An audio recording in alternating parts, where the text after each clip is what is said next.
Oh ya udah, kalau Mbak suka sama Mas Habib silahkan. Aku Mas Yun aja. Mas Yun udah cukup. Halo, assalamualaikum warahmatullahi wabarakatuh. Hadir dengan saya Nyi Paricara. Kembali saya akan review tentang Iyun dan Fauzana. Dalam cerita Iyun Fauzana itu banyak cerita ya, walaupun hanya 2 orang, tapi ceritanya dibagi-bagi berbagai versi. Dan ada cerita Papa Gedang juga ya, ada cerita Mas Iyun tentunya banyak ya.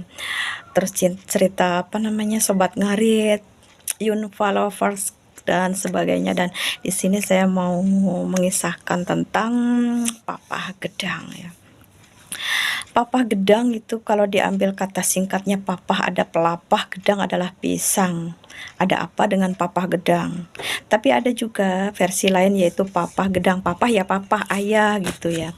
Kalau Gedang itu pisang. Dikatakan dari Gedang, Iyun itu memiliki keinginan dalam rumah tangganya seperti pohon gedang, pohon pisang ya.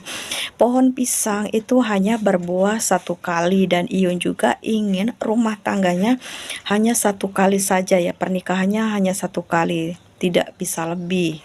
Itu yang diinginkan Iyun gitu. Ya memang untuk zaman sekarang gitu ya, agak susah ya membangun rumah tangga seperti pohon pisang yang hanya sekali. Kebanyakan ya ada yang 2-3 kali gitu ya, khususnya untuk orang-orang yang berpunya ya, kalangan artis gitu. Banyak sekali yang rumah tangganya itu berkali-kali, 2-3 kali gitu. Kalau orang biasa, orang kita orang yang nggak berpunya kayak gini ya, sering-sering 1 kali sih. Dijalanin apa yang ada, karena menurut kita ya, bagi istri gitu, kalau berpisah iya, kalau kita itu bisa membangun rumah tangga yang lebih baik lagi. Terus bagaimana dengan anak-anak nanti, karena anak-anak akan lebih suka dengan ayah kandung atau ibu kandung daripada ayah sambung atau ibu sambung.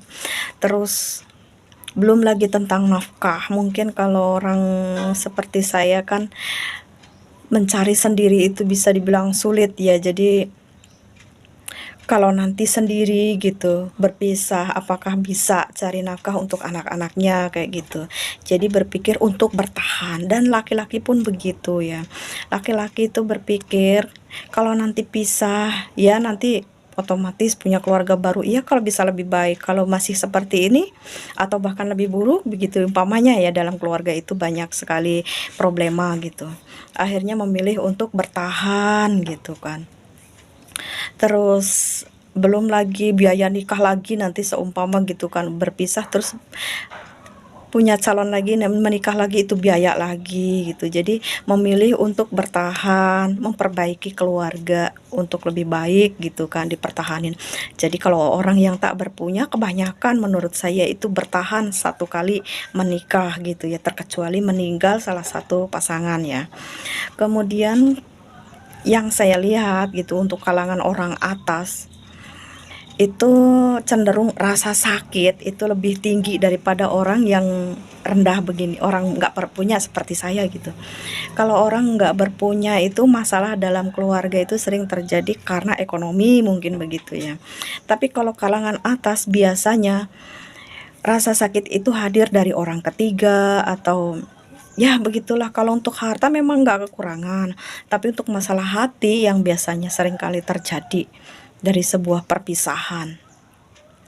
Walaupun dulunya itu sama-sama nggak punya, bisa ngejalin, bisa saling melengkapi. Begitu sudah menjadi orang kaya, orang yang berpunya, kadang-kadang salah satu dari pasangan itu ada yang berubah gitu, yang membuat keretakan dalam rumah tangga. Misalkan untuk suami, karena dia merasa udah berpunya, dan seorang laki-laki itu halal hukumnya nikah lagi, kadang terus dengan sembunyi-sembunyi, kadang ya gitulah. Dan untuk istri kadang ngerasa saya ini berjuang bareng, hidup susah bareng, begitu udah ngerasa udah punya, tiba-tiba saya diduain begitu, mungkin berpikir begitu. Jadi nggak terima, akhirnya minta pisah begitu ya. Dan mungkin juga ada yang sebaliknya, sang istri juga mendua, ada yang seperti itu karena merasa punya gitu. Jadi rasa sakitnya orang berpunya sama orang yang nggak punya itu lebih sakit orang yang berpunya menurut saya tuh. Kalau orang yang nggak punya paling ya masalah ekonomi gitu, masalahnya tuh bukan di hati gitu, di keadaan gitu. Tapi kalau orang yang berpunya itu hati, jadi sakitnya itu lebih tinggi. Nah, untuk seorang Iyun itu tidak mau ya, tidak mau seperti itu, tidak mau ada perpisahan dalam sebuah rumah tangga. Jadi pengennya itu tetap satu aja. Jadi baik buruk dijalani bersama gitu. Jangan ada kata mendua, jangan ada kata mungkin ya kalau sekarang diibaratkan itu ada uang abangku saya nggak ada uang abangku tendang gitu mungkin tak, kalau bisa kata-kata itu tuh nggak ada di kehidupan Iyun gitu, maunya Iyun seperti itu ya. Saat ini ya Iyun sendiri ngerasa ya saat ini dia lagi tenar, lagi di atas. Mungkin suatu saat nanti di bawah dan dia juga itu waspada untuk hal ini. Jadi mungkin untuk saat ini banyak yang ngejarnya. Mungkin suatu saat nanti dia udah nggak tenar lagi dan apakah bisa menerima keadaannya yang sudah jatuh gitu. Kadang ada sih yang seorang artis tadinya ngetop tenar dapat istri yang ya lumayan berpunya, anak orang berpunya, dan setelah berumah tangga tiba-tiba saja sepi job, kemudian ya sang istri meminta pisah karena keadaan kan ya. Untuk seorang ini nggak mau hal demikian, jadi dia memberi istilah dirinya adalah papa gedang. Jadi satu kali menikah, satu kali berumah tangga, tidak ada yang kedua, maunya begitu. Jadi harus bisa menerima untuk calon istri dengan apa namanya peribahasa dari papa gedang ini. Saya sih nggak pintar sebenarnya dalam hal berfilsafat, nggak pintar dalam hal mengolah sastra, mengolah kata-kata, tapi ya kira-kira seperti itu.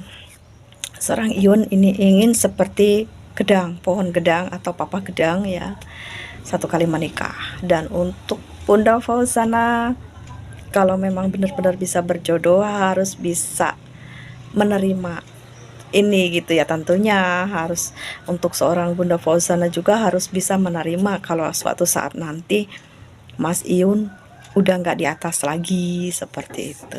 Mohon maaf ya jika terdapat banyak kesalahan. Nantikan lagi video dari Nyai Paricara esok hari. Wassalamualaikum warahmatullahi wabarakatuh.